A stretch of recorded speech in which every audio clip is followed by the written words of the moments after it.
Bienvenue sur le podcast Le Refuge des parents. Je suis Lamia Scali et mère de 2 enfants. Nous le savons déjà, être parent c'est beau, incroyablement beau. Et c'est aussi compliqué. Mais nous n'avons pas à le vivre tout seul. À travers cette plateforme, je souhaite vous apporter des outils et astuces basés sur des recherches approfondies et ma propre expérience, à nous éduquer sur ce parcours de la parentalité où nous avons le privilège de faire partie. Cet espace est pour vous, donc j'espère sincèrement que ça vous plaira. Merci d'être là. Bonjour à tous, c'est Lamia Scali et aujourd'hui j'avais envie de parler de trucs de frères et sœurs. Vos enfants ne se battent jamais, n'est-ce pas ? C'est bien ce que je pensais. Je vais tenter de décortiquer tout ça aujourd'hui parce qu'en fait, il semble que ce soit l'une des plus grandes difficultés des parents. Et je suis certaine que je suis pas seule, mais la plupart d'entre nous, on est capable de rester calme quand les enfants commencent à se chamailler, même quand les choses dégénèrent et puis finalement quelque chose explose et on peut plus garder notre calme et on crie juste pour que ça s'arrête. Et en fait, de nombreux parents souhaitent vraiment savoir comment amener leurs enfants à résoudre eux-mêmes ces problèmes. Et c'est donc de ça dont on va parler aujourd'hui, de la façon dont on perçoit les conflits qui peut changer la façon de se sentir quand on essaye d'aider nos enfants. Il existe 2 catégories principales de facteurs, les choses qui se passent en nous et les choses qui se produisent chez nos enfants. Toujours plus facile de se concentrer d'abord sur soi-même, alors on va commencer par là et puis on passera à ce qu'il faut faire avec nos enfants. Donc je veux commencer par un changement d'état d'esprit. On doit changer la façon dont on perçoit le conflit avant de commencer à essayer d'interagir avec le conflit. Premièrement, c'est pas seulement pour les enfants, mais quand on voit des enfants dans leur groupe de copains, et on doit comprendre que le conflit, c'est une partie inévitable de la vie, qu'il y a toujours des désaccords et des points de vue différents. Ces choses font partie de la nature humaine et ça va se produire. Donc, on doit commencer à voir les conflits comme une opportunité d'apprentissage plutôt que comme quelque chose à éviter. Et ça peut être assez difficile pour certains parents qui souhaitent simplement fuir les conflits.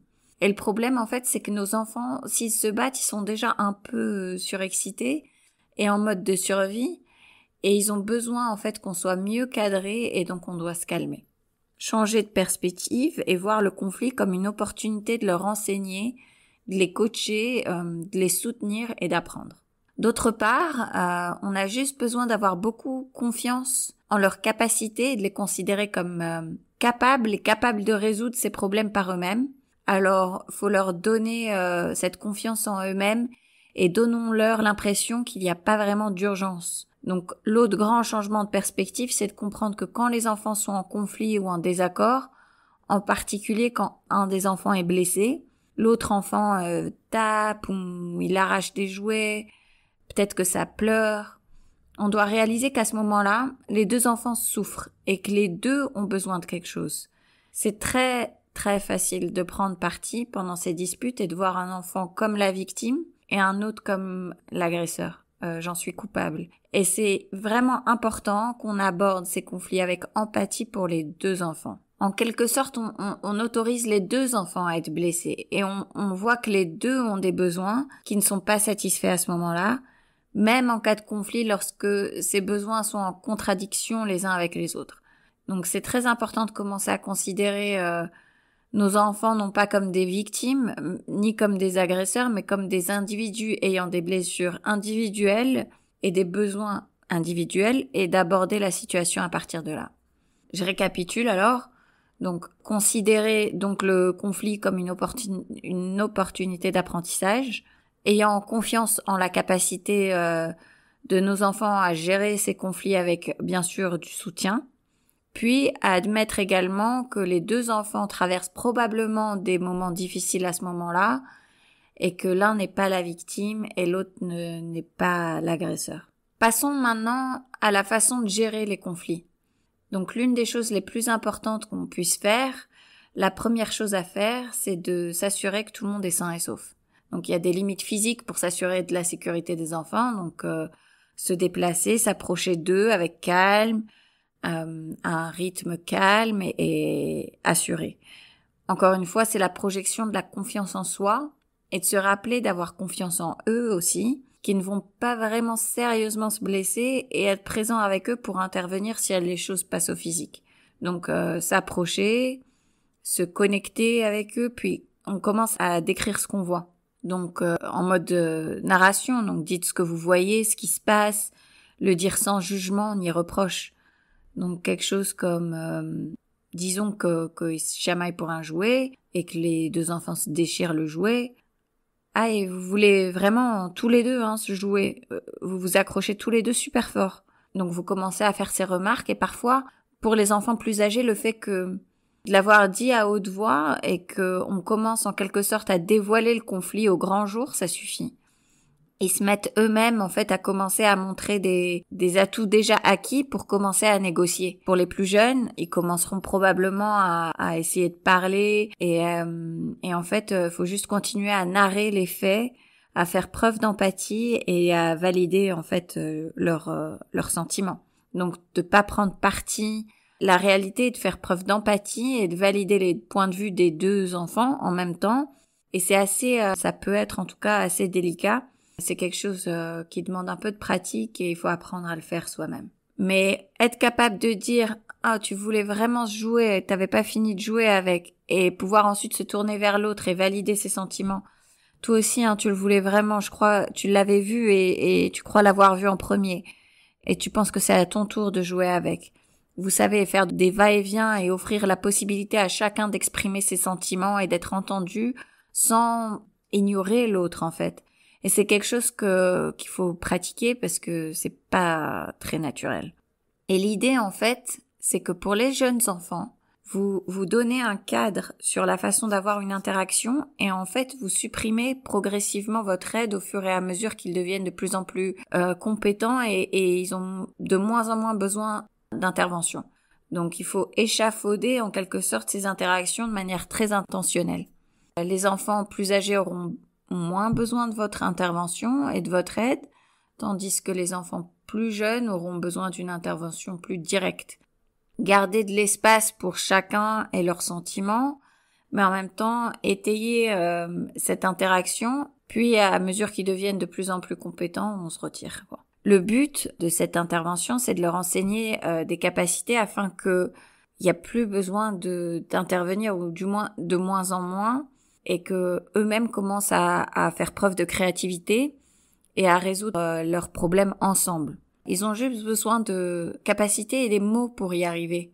Disons maintenant qu'ils se battent carrément et s'ils frappent, c'est une impulsion et ils n'ont pas les capacités nécessaires pour s'arrêter avant le fait. Et donc, j'adopte ce type de phrase. Je vais t'aider à t'arrêter. Non, je ne te laisserai pas frapper. Je sais que tu es très en colère. Je ne te laisserai pas faire du mal. Et puis en fait, on les coach à verbaliser et à reconnaître ce dont ils ont réellement besoin. Je pense que parfois, on ne s'exprime pas suffisamment ouvertement avec nos enfants parce qu'ils ne sont pas aussi capables de réfléchir à ces choses dans leur tête. Ils n'ont pas cette capacité cognitive pour le faire. Ils ont besoin de le faire à haute voix et donc de le faire savoir à haute voix ce processus de régulation comme « j'ai besoin qu'on m'aide à m'arrêter », ça doit être plus tangible pour ces jeunes enfants. Ils ne sont pas capables de le faire dans leur propre tête. Donc en leur donnant les mots, vous savez, ça les aide à reconnaître leurs propres signaux et ça les aide ensuite à pouvoir s'arrêter. Donc bon, bien sûr, ça ne se fera pas du jour au lendemain, mais leur apprendre quelques phrases, les aider, les soutenir. Et puis on peut toujours s'adapter et offrir plus de soutien dans les moments où ils ont peut-être moins de capacité d'autorégulation, comme quand ils sont fatigués ou quand ils ont faim. On se met tous en colère, donc parfois il s'agit juste de réaliser qu'ils ont besoin de un peu plus de soutien à différents moments. Un autre point sur ce que vous pouvez faire dans les moments de conflit, c'est de comprendre pourquoi vos enfants se battent en premier lieu et de résoudre la cause. Et alors, on se retrouve pas aussi souvent dans ces situations qui sont si difficiles. C'est donc l'autre partie de notre épisode aujourd'hui. Si on demande aux parents pourquoi leurs enfants se battent, en général, on répond ça vient de nulle part, ça arrive pour n'importe quoi. Encore une fois, on peut gérer de différentes manières. La chose importante à garder en tête, c'est que quand nos enfants adoptent ce genre de comportement, c'est toujours une tentative de répondre à un besoin non satisfait. Notre travail donc consiste à détecter ces besoins afin qu'on puisse les aider à remédier à ce besoin. Et du coup, on espère qu'ils ne se battront plus autant. Donc, ce qu'on cherche à savoir, c'est si ces difficultés se répètent dans un certain type d'environnement ou si ça arrive apparemment tout le temps, peu importe le type de situation. Donc on commence avec les événements isolés. Je vais vous présenter un exemple. Comme ça, c'est plus facile en fait, je pense, à comprendre et visualiser le truc. Disons que ma fille construit une tour de blocs dans le salon et que je suis dans une autre pièce pas loin. Et que mon fils de 2 ans arrive en courant et tout d'un coup j'entends un gros boom parce que les blocs sont tombés et puis mon enfant de 2 ans crie ou hurle même, ce qui signifie en général que ma fille aînée l'a frappé. Qu'est-ce que je fais? Donc je pourrais facilement intervenir et pointer du doigt l'agresseur et l'autre la victime. Je pourrais poser une question rhétorique à l'aîné, mais sans vraiment demander une réponse tout en m'occupant de celui qui a été frappé. Dans cet exemple, ma fille, elle se sentirait assez déconnectée de moi, donc elle dirait rien sur ce qu'elle ressent vraiment. Supposons ensuite que je crée encore plus de séparation avec elle en l'envoyant en coin. Après tout, ça peut paraître raisonnable, non? Faut bien punir un enfant d'une manière ou d'une autre pour avoir frappé. Sinon, elle pensera que, ou eux-mêmes, les deux, ils penseront que frapper c'est pas un problème, c'est ok, et ils vont continuer à le faire. Donc voilà mon choix, je choisis un temps au coin comme punition, et bien sûr, bien évidemment, je la force à s'excuser à la fin, et puis après, la situation, elle est réparée. Mais en fait, sous la surface, c'est tout sauf réglé. Soit on a créé, ou encore mieux, on a élargi un fossé entre nous et notre enfant, et sûrement elle ressent probablement à la fois de la colère et du ressentiment envers son frère, et bien évidemment envers moi, son parent. Mais alors, qu'est-ce qu'on est censé faire? Est-ce qu'une autre option, ça veut pas dire qu'on va laisser notre enfant s'en tirer avec un comportement qu'on juge clairement inacceptable? Eh ben non, c'est pas le cas. On va essayer de voir comment cette interaction pourrait se dérouler différemment. Alors le scénario c'est le même. Que dois-je faire? Donc tout d'abord, j'utilise certains des outils dont on a parlé dans la première partie de cet épisode et je crée une pause. Donc ça m'aide, je veux pas me précipiter, à moins ce qui est vraiment urgence, mais je ne veux pas non plus entrer en panique. Je veux montrer que je suis calme. En entrant dans le salon, je cherche à savoir qui a frappé, à identifier le danger et bien sûr, je sépare les enfants s'il y a besoin. Si un enfant est blessé, bien sûr, faut le réconforter. Mais aussi, il faut se rappeler qu'on n'a pas besoin de dire quoi que ce soit à ce moment-là. En fait, il faut une présence calme.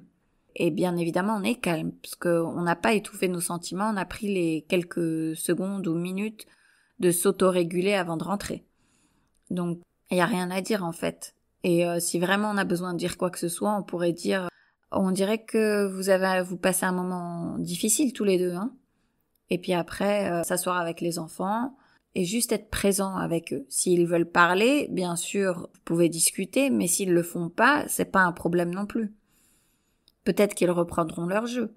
Sinon, proposez à l'un d'entre eux de rester près de vous. Et du coup, on s'en sort aussi gracieusement que possible en préservant notre connexion avec nos enfants intacts. Et puis plus tard, quand tout le monde est à nouveau calme, on engage la conversation en parlant des faits. Et en fait, on peut commencer à extrapoler ce qui se passe. Donc, peut-être que mon aîné dit quelque chose comme « J'aime pas quand il casse mes affaires ». Et à partir de là, on peut extrapoler ce qu'elle ressent. J'ai pas besoin qu'elle me dise « Je me sens frustrée » parce qu'elle est frustrée. J'ai pas besoin qu'elle me dise qu'elle se sent anxieuse dès qu'elle entend les pas de son petit frère courir là dans le couloir. On peut même, si on veut, laisser de la place à la colère, alors que à chaque fois qu'elle construit quelque chose, il la détruit. Et alors, on fait preuve d'empathie. Et on continue à discuter avec notre enfant, et à partir de là, on comprend que l'enfant a l'envie d'apprendre à construire sa tour avec ses blocs, et qu'elle a besoin de l'espace pour le faire, et ce, sans être interrompue constamment par le petit frère. On n'a pas besoin qu'elle nous explique tout ça en détail, on peut l'extrapoler par rapport à ce qu'ils nous ont dit, en fait, les deux. À partir de là, je pense qu'on peut du moins essayer d'assembler une solution au problème ensemble, et l'enfant va probablement pas produire une liste de façons pour répondre aux besoins de chacun, mais ce qu'on fait vraiment, c'est qu'on sème l'idée que répondre aux besoins de chacun, c'est possible. Parce que peut-être qu'ils disent « je sais pas comment faire et tout », et nous, on peut dire « on peut installer peut-être les barrières pour bébé autour d'une partie du salon et tu peux jouer et passer des trucs à ton petit frère s'il veut t'aider, mais il pourra pas accéder à ta tour. Du coup, tu seras toujours dans le salon, on traîne tous ensemble. Est-ce que ça marche pour toi? Et en fait, ce qu'on fait ici, c'est d'identifier les besoins de chacun pour y remédier. Le petit frère, il veut juste participer ou être à côté. Du coup, il sera dans la même pièce et elle aura la possibilité de faire sa tour sans avoir à avoir peur, en fait, que ce soit détruit tout le temps. Soit ça fonctionne et tout le monde est satisfait, mais c'est aussi possible que, en fait, ça fait ressortir d'autres besoins et que la solution ne fonctionne pas. Et du coup, faut revenir un peu en arrière, analyser et essayer d'avoir une conversation encore avec les enfants. Bon, passons au cas où il semble que les conflits, en fait, sortent de nulle part et qui se produisent constamment tous les jours. Plus on voit que ça arrive dans plein de situations, et plus il est probable que ça ait davantage à voir avec la relation qu'on entretient nous-mêmes en tant que parents avec chaque enfant, plutôt qu'à une dispute qu'ils ont entre les deux. Je pense que c'est parfois difficile de réaliser à quel point l'arrivée d'un frère ou d'une sœur bouleverse le monde d'un enfant. Ils ont passé beaucoup de temps avec nous, et puis tout d'un coup, il y a une autre personne dans la famille qui prend beaucoup de temps, ou tout le temps et toute l'attention des parents. Et puis surtout, si l'aîné a plusieurs années de plus que le bébé, en fait, on s'attend à ce que l'aîné soit capable d'attendre et de pas faire de crise de colère. Quand on est constamment colérique et qu'on dit à nos enfants plus âgés d'attendre, et on leur rappelle à quel point ils aiment leur nouveau frère ou sœur, alors qu'en réalité, ils ont sûrement des sentiments assez mitigés à ce sujet. L'enfant suppose que son parent est celui qui a raison et il pense qu'il doit y avoir quelque chose qui va pas avec lui-même. Donc en fait, ensuite, c'est une dynamique de pouvoir en fait qui s'installe souvent, dans laquelle les parents disent constamment à l'enfant plus âgé quoi faire et quoi ne pas faire et d'être doux avec le bébé et de pas frapper son frère et sa sœur. Et l'enfant sait que frapper son papa ou sa maman, c'est pas toléré. Et ils ont toute cette frustration, cette colère, et ça se traduit par une frappe sur le frère ou la sœur. Donc, une chose qu'on peut vraiment faire pour aider nos enfants là, c'est de leur permettre de ressentir tous ces sentiments qui sont difficiles, qu'ils peuvent éprouver à l'idée d'avoir un frère ou une sœur. Même si on pense être assez compréhensif, c'est pas facile d'entendre notre enfant plus âgé dire des choses comme préférer qu'il n'y ait pas de bébé, quoi. Tous les sentiments qu'on ressent à l'idée de les voir s'entendre, en fait, se manifestent dans notre frustration à l'égard de l'aîné. Et donc, plus en fait on arrive à les entendre quand ils expriment à quel point ils veulent pas avoir de frère ou de sœur, plus l'enfant entendra ce message de « mon parent m'aime et m'accepte tel que je suis, peu importe ce que je dis ou ce que je fais ».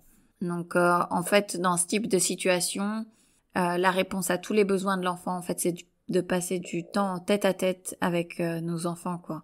Ça peut durer seulement 10 minutes par jour, mais l'important, c'est que ce soit prévisible.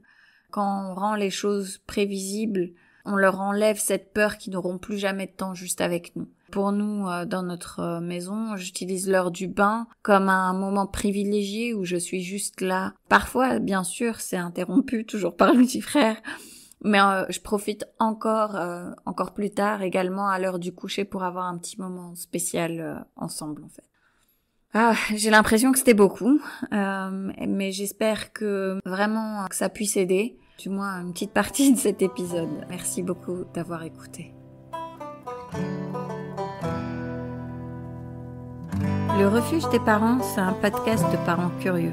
Vous pouvez l'écouter sur Spotify, Apple Podcasts et toutes les plateformes de podcast. Et si vous avez aimé cet épisode, n'hésitez pas à le partager, à laisser des commentaires, à mettre des étoiles. Vous pouvez aussi me contacter sur info@lerefugedesparents.com. À bientôt pour le prochain épisode.